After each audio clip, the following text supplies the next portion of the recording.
From Northern Avenue in Yerevan, this is CivilNet's Daily News Digest. I'm Maria Titizian, and here are the top stories from Monday, March 24. The Armenian population of the historic city of Kesab is evacuated as Syrian-rebel forces attack. Also, thousands rally in Liberty Square to protest the controversial pension reform. Plus, Ukraine's ambassador to Armenia is summoned to Kiev over the Crimean fallout. And later, see how one professor is finding the bright spots and spreading the light. Today we start our news digest with more tragic news from Syria. Armenians living in the centuries-old Armenian village of Kesab, located on the Turkish-Syria border, have been evacuated to Latakia after coming under attack by Syrian rebel forces from the Turkish border, who were being assisted by the Turkish Air Force. The Armenian population was forced to leave their homes and livelihoods. Over the weekend, CivilNet spoke with Abram Ghazarian, the village mayor of Karaduran, one of the 11 villages of Kesab, and also with Nishan Lintian from the village of Duzagaj. Both men and the populations of all Kesab's villages are now being sheltered in Latakia. Ghazarian said that rockets from the Turkish border were launched at Kesab. Syrian army forces have been stationed in and around Kesab since the start of the war. Fierce fighting in Kesab between Syrian army and rebels continue today. It is yet unclear what the situation is. In a telephone conversation with CivilNet, Lintian said, quote, "Kesab is gone. It is finished." Kesab and its villages has also served as a refuge for hundreds of Armenian families from Damascus and Aleppo who have fled the violence of the last 3 years. The Armenian population of Kesab is being sheltered in the Armenian church and school. Turkey has backed the Syrian rebels, most of them Sunni Islam, who are fighting against the regime of Bashar Assad, who is Alawi. During most of the 3-year-long conflict, the Alawites have been in control of Syria's seacoast, including Latakia, up to the Turkish border. But Assad's forces had lost control of most border crossings with Turkey except the one in Kesab until this latest attack, which the rebels took by attacking from across the Turkish border.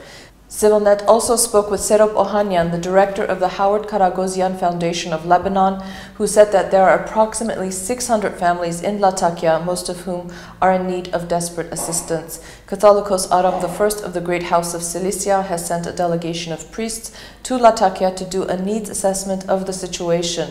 The Emergency Relief Committee of Aleppo has established a subcommittee in Latakia to help the stranded Armenians.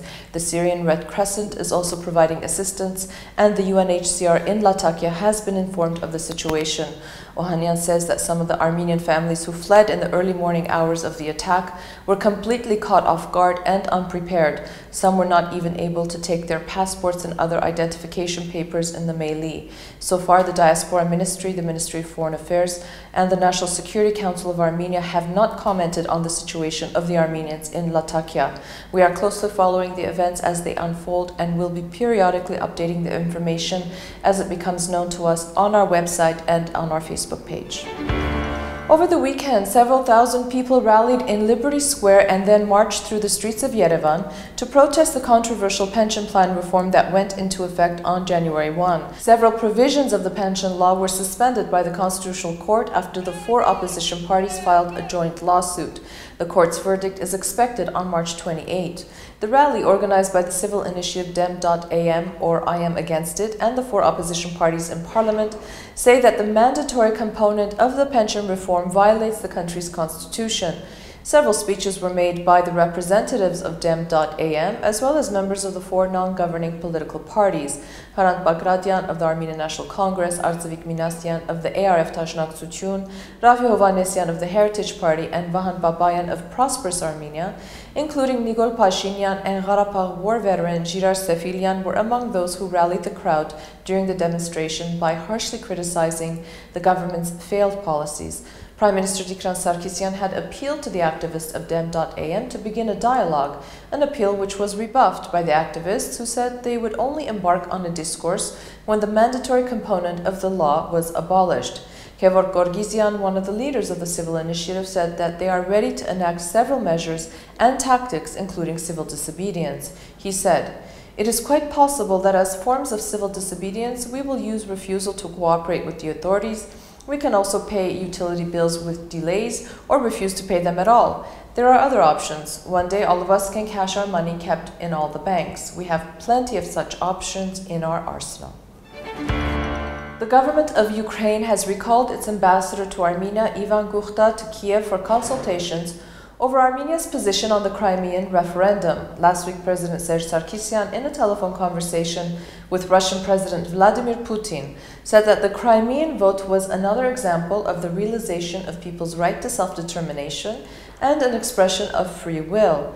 Earlier on Friday, the Ministry of Foreign Affairs of Ukraine, through an official, warned Yerevan of serious damage to bilateral ties and demanded an official explanation regarding its position on Crimea's secession from Ukraine and joining Russia. At the same time, Ukraine's Deputy Foreign Minister Danilo Lubkivsky said that Armenia's ambassador in Kiev, Antranik Manukyan, had twice been summoned to the Ukrainian Foreign Ministry and handed an official note. Meanwhile, President Sarkisyan sought to reach out to the Ukrainian people as he spoke during a ceremony to present annual presidential awards to artists, writers, and scientists. He said, quote, "Ukrainians are our brothers. For centuries, we fought shoulder to shoulder against aggressors. We have thousands of glorious pages of common history. This has been the case, and this will be the case," end of quote. U.S. Ambassador to Armenia, John Heffern, had also weighed in on the developing story and called Yerevan's position regarding Crimea, quote, "very unfortunate." Olena Fetisova, a Ukrainian writer, producer, and co-director of a new feature film about filmmaker Serge Parajanov, boycotted the award ceremony in Armenia because of the country's de facto recognition of the referendum in Crimea. Fetisova, who was to receive the State Award of Armenia for the film, has requested that the cash award be given to the needs of Armenian orphans instead. In an open letter to Serge Sarkisyan, Fetisova said, "I, as a citizen of Ukraine, believe that it was a violation of international law and European values and threatens peace and the tranquility of the citizens of Ukraine. For this reason, I officially declare that it is impossible to take part in the award ceremony in Yerevan. The part of the reward given to me, I ask you to provide to the needs of Armenian orphans." Over the weekend, an exciting new initiative took place in Gyumri at the Techno Park called the iGyumri Idea Conference, which focuses on making Gyumri a prosperous tech hub city. Our reporter Datevik Khazarian was in Gyumri and spoke with some of the organizers and participants. Take a look. Armenia has at least two cities. Yerevan is Mayrakahak, but Gyumri is the center of culture.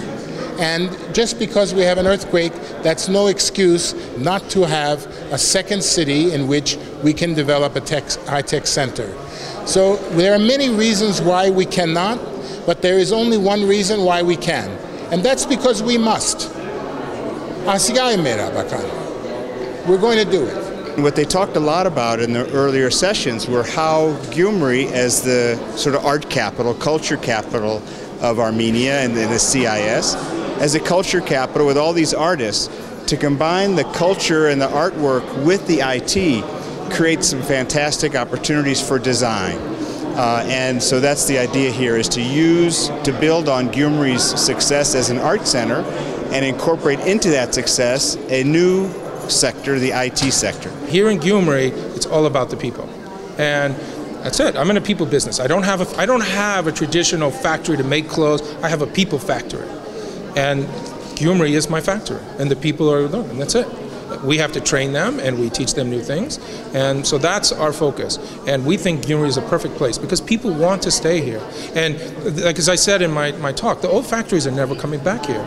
So what are they going to do? Where's the hope? They need a new factory. They need a people factory, and that's what we're doing here. What is the cost of living abroad versus the benefit of living in Armenia? For Martin Kalistyan, an economist and lecturer at the American University of Armenia, the answer was quite simple. After studying at the John F. Kennedy School of Government at Harvard, he came back to Armenia with his family to pursue a life of public service, and in the process is helping to find the bright spots of Armenia. I had a chance to sit down with him for our signature series, Hidden People. Take a look. Usually people ask that question whether it was reasonable for us as a family to come back to Armenia, and I always says yes, because for every person around the world it's cost and benefit analysis, and we found that the cost of being abroad and or benefits of being in Armenia are much more. So there was no question for us whether should we stay or should we come back, and we decided it was joint decision by my wife and myself that we're coming back and we raise our children here. To watch the full interview, you can follow the link on your screen.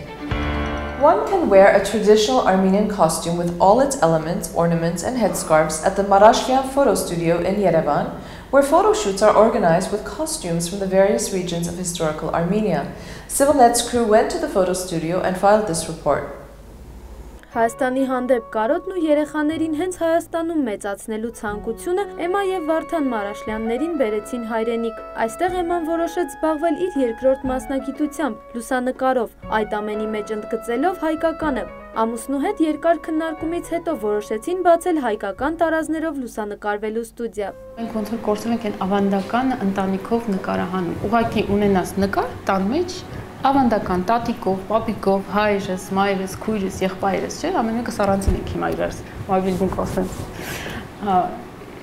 Ես ուզեցա եւ դա վերականգնել։ The exchange rate is up on your screen as we take a look at your forecast. It's going to be a sunny day in Yerevan with a high of 21 and a low of 3. Gyumri will be partly cloudy with a high of 9 and a low of -2. Stepanakert, the capital of Nagorno-Karabakh, will have a high of 11 and a low of 0. And for our travel forecast, we go to Latakia, Syria, where the high will be 25 and the low 11. And that is our digest for this Monday, March 24. We leave you today with John Belizekjan's Kesab. Let me just say that we want to express our solidarity with our compatriots from Kesab who are now being sheltered in Latakia, Syria. Take care and we'll see you back here tomorrow.